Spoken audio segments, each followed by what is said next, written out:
13.8 billion years ago, everything in our universe was squished together into an impossibly tiny point. Then, in a fraction of a second, it grew. It expanded outward, stretching the space between matter to form the massive web of galaxies we see today. For decades, astrophysicists observed that this expansion is actually speeding up.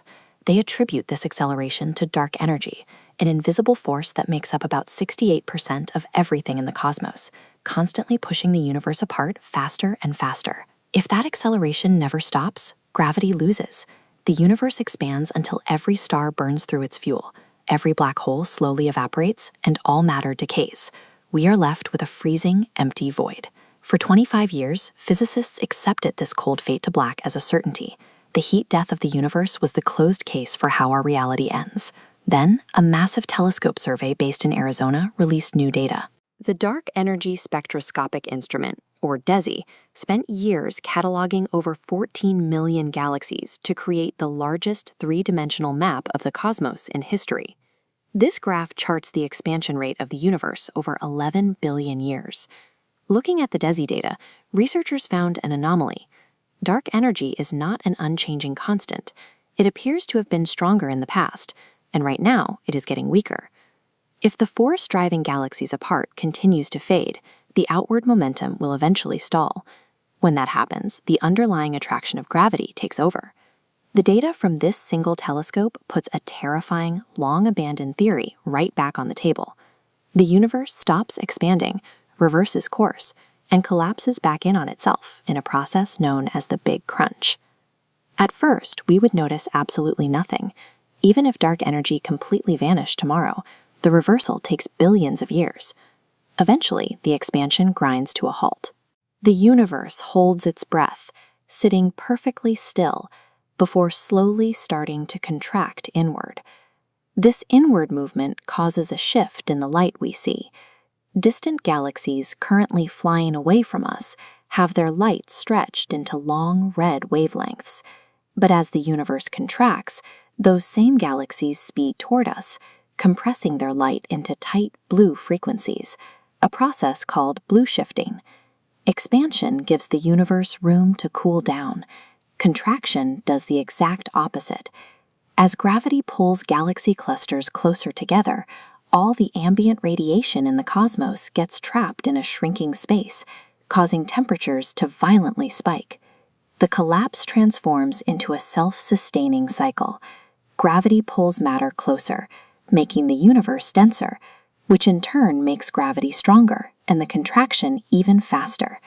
The cosmic microwave background, the freezing afterglow of the Big Bang, starts to warm up. Eventually, the ambient temperature of empty space climbs past the surface temperature of the stars themselves. Because the surrounding space is hotter than the stars, they can no longer radiate their heat away. They swell up, break apart, and dissolve entirely into the surrounding radiation. Every planet in every solar system is sterilized and vaporized. As temperatures climb past billions of degrees, the building blocks of matter fail. The intense heat violently strips electrons away from their atoms. The remaining atomic nuclei crack open, spilling out individual protons and neutrons. Those protons and neutrons then shatter. The entire cosmos is reduced to a shrinking, ultra-hot ball of quark-gluon plasma, the exact same primordial soup that filled the universe in the first microseconds of its existence. In these final moments, space itself shrinks faster than the speed of light. All remaining energy is driven into a point of infinite density where classical physics predicts that time stops, a singularity. But modern physicists argue this endless crush doesn't actually happen. Einstein's equations of relativity break down at these extreme microscopic scales. A true singularity is likely a mathematical illusion, where current formulas fail. To understand the bottom of the crunch, researchers look to loop quantum cosmology, a framework that applies quantum mechanics to the geometry of space itself. It predicts a hard limit to how tightly matter can pack, known as the Planck density. To grasp the sheer scale of the Planck density, take TON 618, a supermassive black hole weighing 66 billion times the mass of our Sun. Now force all that mass into a sphere 5,000 times smaller than a proton. At this threshold, gravity stops being an attractive force. Space's quantum geometry generates a massive repulsive force, completely overpowering gravity's inward pull. The extreme density acts like a massive cosmic trampoline. The universe doesn't end in a microscopic crush, it bounces. All that violently compressed energy explodes outward, immediately igniting a brand new Big Bang. This reborn universe would look entirely foreign to us. The intense bounce scrambles the quantum fluctuations that dictate where matter settles, producing a new map of galaxies, completely different and alien chemistry, and entirely new laws of physics.